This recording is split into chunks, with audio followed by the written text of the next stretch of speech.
Howdy, and thanks for watching. So I got spring coming up. You've got spring coming up. We all have spring coming up. So spring's my favorite time for soft plastics. Warm summer, July time. That's top water time for me. Anything past July, crankbaits, loud, noisy crankbaits. But we've got some time coming up with the bass, largemouths are going to be chilling towards their breeding and feeding zones. And in between that area, you're going to meet a lot of people and talk to a lot of people. Oh, I know this, I know that, I know this. Here's the deal. They go out in the shallows, 1-2 feet, they build a nest, they breed, the males stay, the females leave. That's how it works. There's no in between, and this all starts right when you got the spring sun coming. So you got the longer days. It's not water temperature. You're going to meet a lot of people who say, oh man, water temperature. Not true. Not true at all. It's all about daylight. So daylight determines when they're going to breed. I'm up here in Connecticut. We had a really warm winter, like insanely warm. Almost no ice fishing. I mean, this time last year, I was still ice fishing. I haven't ice fished once. I got a buddy, huge ice fishing fanatic, and he got out once, the entire winter. So we got spring coming up. We talk about my soft plastics and what I'm going to do with them. I've got some that are my guaranteeds. I've got some that are my get the big ones. I've got some new ones. And then I've got some like the new ones that I know will do well. And then I have like some experimentals. So I'm going to start with my guaranteeds. Right here, super finesse worm. This one is 7-inch, black, red, speckled, Strike King. Run these Texas rig, maybe so you can kind of see that. I'm going to run them Texas rig, real slow, and I'm going to show you how I'm going to do them. But I'm going to show you the other ones I'm going to use with that first. So these are kind of new to me, but I think they're going to do well, and I'll kind of hit on that a little bit. We've got these guaranteed to catch a fish. Guaranteed. You're new to bass fishing. You want to catch a fish? Right here at KVD, Perfect Plastics, coffee scented finesse worms. Excuse me. These are 5 inches, right? I'll run them with the offset 3/0 hook, a little bigger than what you're supposed to, but I don't feel like carrying a bunch of 2/0s or 1 or whatever. 3 to 6 is what I carry. Just rig it right, work it slow. You're gonna catch some fish. You're gonna catch some decent fish too. You'd be really surprised. These aren't cheap and they don't last. So you catch a fish, good chances. This is wasted. So this is what a 15 pack. This will last a day. A day on a good lake. Second up, as far as that's concerned, green trick worms, pumpkin, right? You get green pumpkin trick worms from Zoom. Pretty much the same as these KVDs, a little bit longer. I want to say these are 9-10 inches. Don't matter. Use them with the same style hook, Texas rig. And then I picked up some of these shad style, same color as those other 2 worms. So they're fat. These guys are fat. Nice dark back, a lot of green in there. Right? I don't know why, but they love that in the early season. How am I going to use that? I don't know if you can see this well, so I drew out a board. And my dry erase markers died. I told you guys in a previous video I was going to get a dry erase board. I bought shit markers. So you're going to end up in an area when you want to use these plastics about 6 feet of water, 4 feet of growth, right? Bounce them off the top of that growth. Bounce them around, get them in the boat, super slow, super fast, whatever's working for you. You know, try everything. Try cast to the left, cast to the middle, cast to the right. If you're not casting everywhere, well, you're fucking up. Cast everywhere. Work these worms, these little green, what do they call these? Salty super flute midnight chartreuse. This is where I'm going to be using them. You know, if you got a good lake, it's going to have a lot of early growth in the spring. I'm going to bounce this off the top. Sometimes I'll use a heavier weight, and you hear about punching, right? People punch, they're going to punch. I use a heavier weight so it gets kind of a foot down into the weeds, and I'll work it slow through the weeds even. And if you're not, when you're doing it like that, you want to be, every time you reel in, you want to be able to clean the weeds off your lure. That means you're in the right spot. These bass are chilling out in here. They're looking up. They're going to see you bouncing around. Let me see you bounce around deeper. You're going to do what they need to do, what you need to do to entice them to take your bait. These guys are going to produce a lot of fun. Maybe not a lot of big fish, but a lot of fun.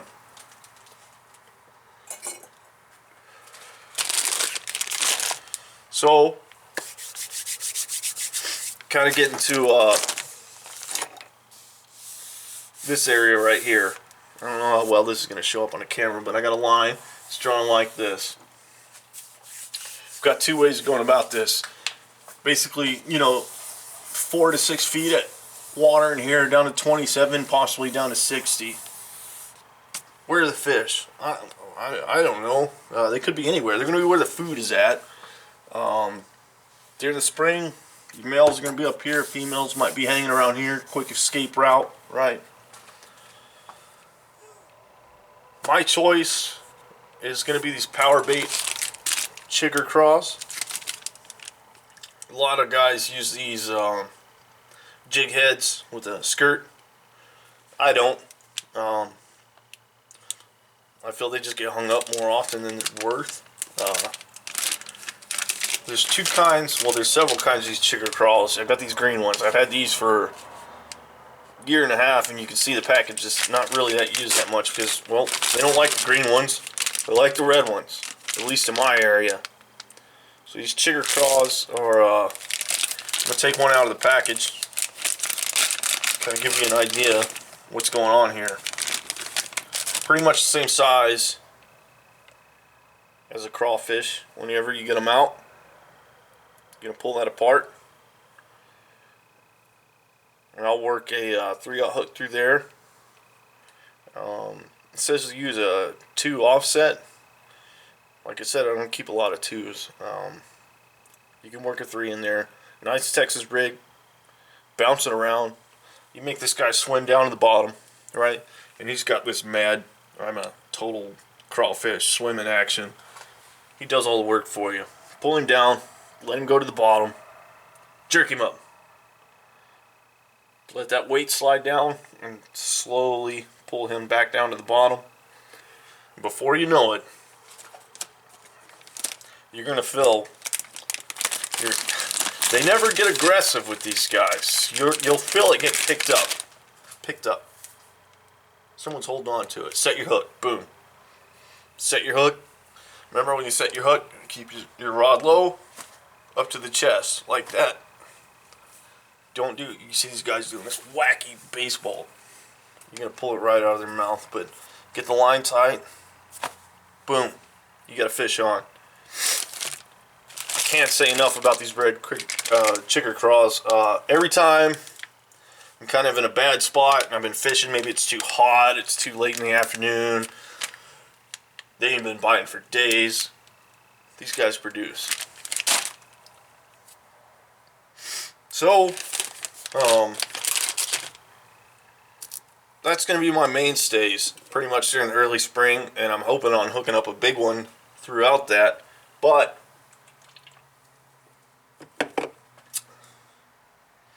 I don't want to forget this guy. I had one of these fellas. I caught some monster pickerel and some decent bass. A couple 4-pound, 5-pound bass on this guy. Little shad colored, shad shaped, wiggly tail fella. I'm gonna work off that. I'm not gonna use that bait this season, but I'm gonna work off of it with 2 baits. I've got these Lunker City shad, much larger, right? Same thing, but in trout colors. I'm going to be using those 2 in one specific area. Check this out. Truck shows up, dumps a ton of trout, farm raised in this area. There's trout everywhere, and they're spinning around the lake. Trout never stop. They're always, you'll notice how when you catch a trout, boom, I caught a trout. Then 5 minutes later, boom, I caught a trout. 5 minutes later, boom. You know, that's because they're always spinning around the lake. They don't ever stop. But some of the bigger bass get smart to it. They're going to hang around here. They're going to zoom up.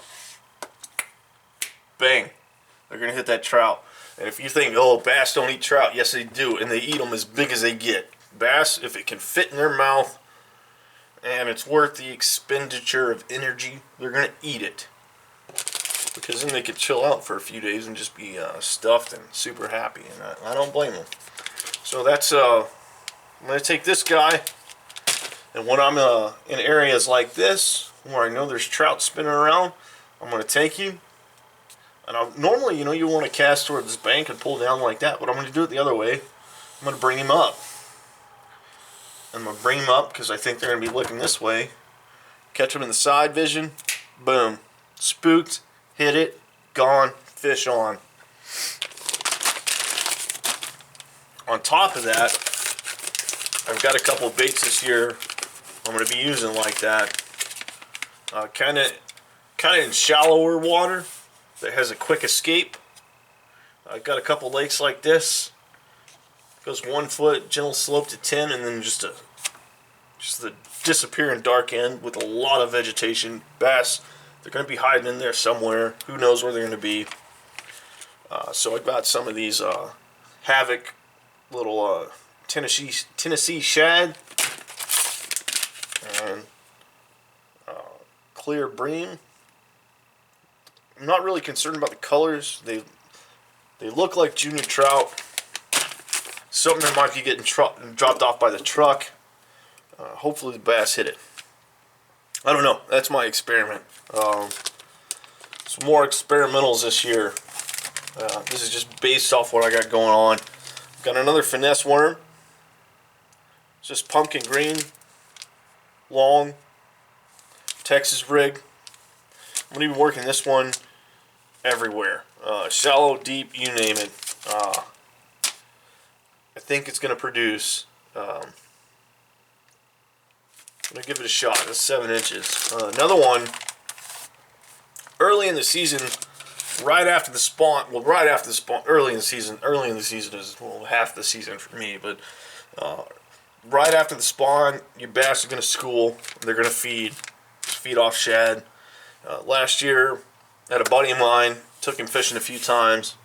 He had this red and black lure, red and black soft plastic, and he was slamming them. And I was trying everything that I knew, every trick in the book I had, but he was getting them. I mean, he's pulling up.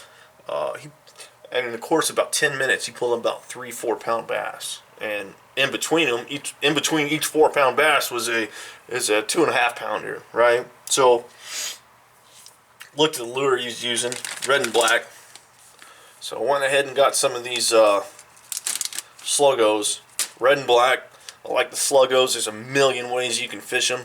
I'm not going to get in detail on that. You can figure them out. Help slap a hook in any part of this and throw it out there. You might catch a fish. I got bigger ones for saltwater fish and whatnot. Sluggos, just you can't beat it. But red and black, I'm going to give that a good shot. Got this older pack, deep water. Sometimes I would mark fish deep water on rock structures. For some reason, is really dark with the blue. Nice little tail there. These guys worked well.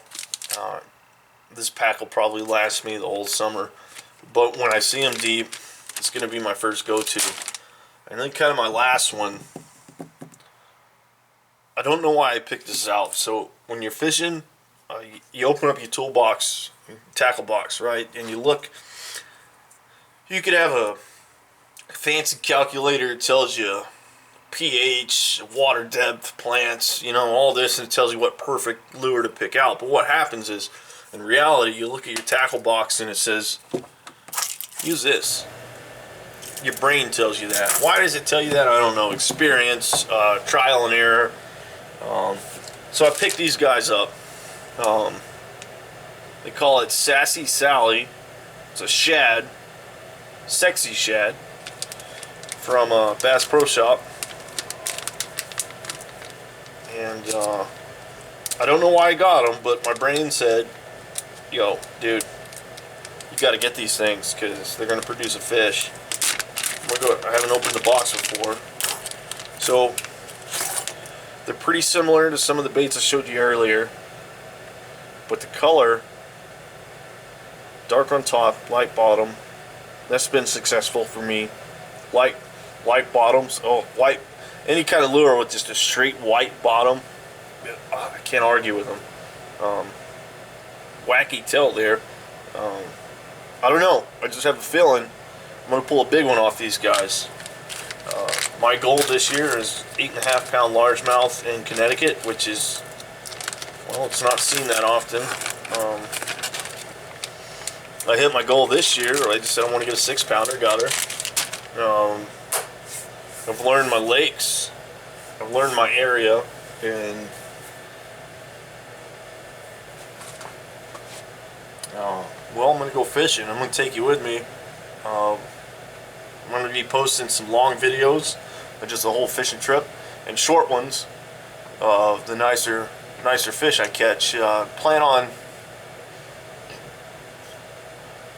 some early season action, maybe late next month, and especially late May.